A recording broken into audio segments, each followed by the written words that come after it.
नमस्कार, आप देख रहे हैं भारत टाइम्स न्यूज और मैं हूं आपके साथ कंचन। पश्चिम बंगाल के आसनसोल महकमा के जामुड़िया विधानसभा अंतर्गत धसल गांव आज गहरे संकट में जी रहा है। ग्रामीणों की शिकायत है कि उनकी सैकड़ों बीघे खेती योग्य जमीन आज पूरी तरह से जलमग्न हो गई है। हालांकि इस समस्या का मूल कारण कोई प्राकृतिक आपदा नहीं बल्कि एक स्थानीय निजी फैक्ट्री का अवैध कब्जा है। गाँव के बाहर बहने वाली एक छोटी नदी जिसे सिंगारोन नदी की एक शाखा के रूप में जाना जाता है, फिनटेक ट्यूब्स प्राइवेट लिमिटेड नामक एक फैक्ट्री ने इसके सामान्य प्रवाह को रोक दिया है। परिणाम स्वरूप मानसून के दौरान धसाल गांव की फसल भूमि में अतिरिक्त पानी जमा हो रहा है। पानी निकलने का कोई रास्ता नहीं होने के कारण आज सैकड़ों बीघा जमीन कृषि योग्य नहीं रह गई है। कभी धान, आलू, सब्जी की खेती के लिए मशहूर ये जमीनें अब दलदल में तब्दील हो गई हैं। गांव के किसान अनिल बाउरी, आनंद माझी, बंशीपाल, महेश ओझा, सुनील हांसदा सहित कई अन्य लोगों ने बताया है कि वे पिछले 2 वर्षों से इस स्थिति का सामना कर रहे हैं। धसाल ग्राम उन्नयन कमेटी की ओर से कई बार विभिन्न प्रशासनिक विभागों से शिकायत की, लेकिन कोई समाधान नहीं हुआ। परिणाम स्वरूप उन्हें गंभीर आर्थिक संकट का सामना करना पड़ रहा है। कर्ज का बोझ बढ़ता जा रहा है और अनिश्चित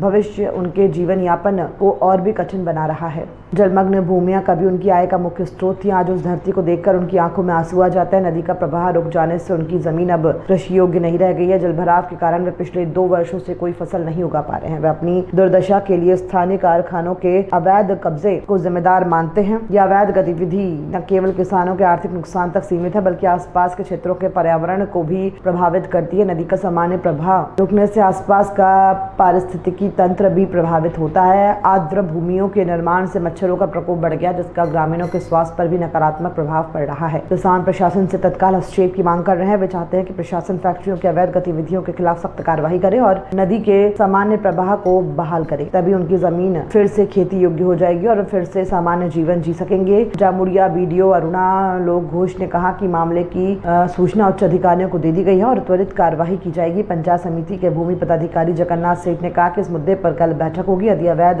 गतिविधि का कोई सबूत मिला तो जिम्मेदार लोगों के खिलाफ सख्त कार्यवाही की जाएगी। বলছি এই এলাকার যে নদী বা শ্মশান সেগুলো কি কারখানা বন্ধ করে দিয়েছে? সেগুলো শ্মশানের পাশ দিয়ে আমাদের ওই 2 নম্বর গেট মানে রাস্তা বানিয়ে দিয়েছে এবং ওই যে শ্মশানের পাশে যে জোরটা আছে না, জোরটা মোটামুটি 10 ফুটের ছিল, মোটামুটি 4 ফুটের করে দিয়েছে। এর ফলে ওই জামসোলের যে গুড়ান জল আছে না, পুরো টোটালি জল আমাদের শ্মশানের ওই সরু করে দিয়েছে। ওই রাস্তার জন্য যে কালভেট বসিয়েছে তার জন্য পুরো ওই আমাদের এদিকে জল চলে এসছে, মানে পুরো মাঠ একদম চাষের ক্ষতি হচ্ছে। নদীটা গেলে ভেতরে ঢুকিয়ে নিয়েছে আর নদীটা ওই শ্মশান থেকে কিছু দূর যে ভেতরে ঢুকিয়ে নিয়েছে আর ওইদিকে রাস্তা বন্ধ করে দিয়েছে। আপনারা তো গ্রামগঞ্জে থাকেন, জমি জঙ্গল এগুলো তো প্রকৃতির জিনিস, এগুলো কেউ নিতে পারে? নদী বা শ্মশান এগুলো কেউ বন্ধ করতে পারে? তাহলে এরা যে করছে আপনারা বলেও কিছু হচ্ছে না, কেন হচ্ছে না কি বলবেন? আমার আদিবাসী হওয়া সত্ত্বেও কিছু হচ্ছে না। এটা কিছু আছে হয়তো রাজনৈতিক। কাকে কাকে জানিয়েছেন আপনারা? আমরা সবাইকে জানিয়েছি, বিডিও, বিএলআরও, পঞ্চায়েত প্রধান, তারপরে পুলিশ প্রশাসন সবাইকে জানিয়েছি। পঞ্চায়েত প্রধানকেও জানিয়েছেন, তা সত্ত্বেও কিছু হচ্ছে না। কি করবেন এখন আপনারা? এখন আপাতত যতক্ষণ না সমস্যার সমাধান পাই এই ধর্মঘট চালিয়ে যাবে। কি নাম আপনার? শুনলাম টোটালি এটা একটা গ্রামীণ রাস্তা এবং রেকর্ডের রাস্তা। সেই রাস্তার মধ্যে বগন কোম্পানি আমাদের গেট বসিয়ে দিয়েছে এবং তারপর যে আমাদের সমস্ত চাষের জমি আছে, কিছু জমি ওরা কিনেও নি, ঠিক আছে, বারবার দিতে যাওয়াতে তো কম মানে রেটের জন্য দেওয়া হয়নি। সেই জমি আজ চাষের অযোগ্য, কারণ সেইখানে আজ 20 ফুট 30 ফুট জল উঠে ওঠে। কারণ জোরের যে জোর আছে আমাদের যে জলপথ, সেই গতিপথকে ঘুরানো তো দূরের কথা, সেই গতিপথটাই বন্ধ করে দিয়েছে। সেই কারণে আজ গ্রামের মানে সমস্ত যে আমাদের জমি আছে চাষের জমি, সেই জমিতে জল এত পরিমাণে জমে গেছে যে সেটাকে টোটালি ভাবে চাষের অযোগ্য করে তোলে। তো ওই জোরটাকে কারখানা নিয়ে নিয়েছে বা নিজের মধ্যে ঢুকিয়ে নিয়েছে? হ্যাঁ, কারখানা নিজের মধ্যে রেখেছে, এটাকে টোটালি ব্লক করে দিয়েছে। তো এবারে এই যে সমস্যাগুলো, এগুলো তো বহু লোককে আপনারা বলেছেন, কিন্তু এখনো পর্যন্ত কিছু হচ্ছে না কেন? কোনো ফলাফল পাইনি, কেন হচ্ছে না? Result zero. ধরুন এমএলএ আছে, বিডিও আছে, বিএলআর আছে, সমস্ত আমরা দপ্তরে গিয়ে বোধে অ্যাপ্লিকেশন দিয়ে লিখিতভাবে সমস্ত কিছু দেওয়ার পরও কোনো রকম ফলস্বরূপ কিছুই পাইনি।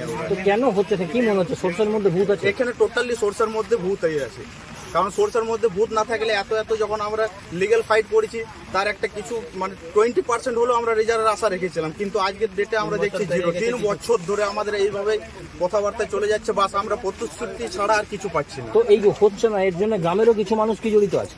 হ্যাঁ নিশ্চয়ই মনে হয়, আমাদের সন্দেহভাবে এইভাবে থাকতেই পারে, তাছাড়া কেন এরকম পরিস্থিতি দাঁড়াবে। প্রশাসনের তো উচিত আপনাদের জন্য কিছু করা, বিডিও, বিএলআরও, এমএলএ বা প্রশাসন যারা আছে, কিন্তু কোনো রকমই আমরা কাউরির কাছ থেকে ফলস্বরূপ করছি পাইনি এবং পাচ্ছিও না, আগামী দিনে জানি না পাবো কি না। বা সেই কারণে আজ আমরা গ্রামবাসীরা মিলে সমস্তভাবে আমাদের এই আন্দোলন শুরু করেছি। আপনাদের রাস্তা জমি ছেড়ে দিতে রাস্তা হবে। জমি ছেড়ে দিতে হবে, আমাদের রাস্তা জমি এবং আমাদের যে গ্রামে জোর আছে সমস্ত জল ওই দিক দিয়ে বেরোয়, সেই সমস্ত জিনিস আমাদেরকে পুনরায় ফিরিয়ে দিতে হবে।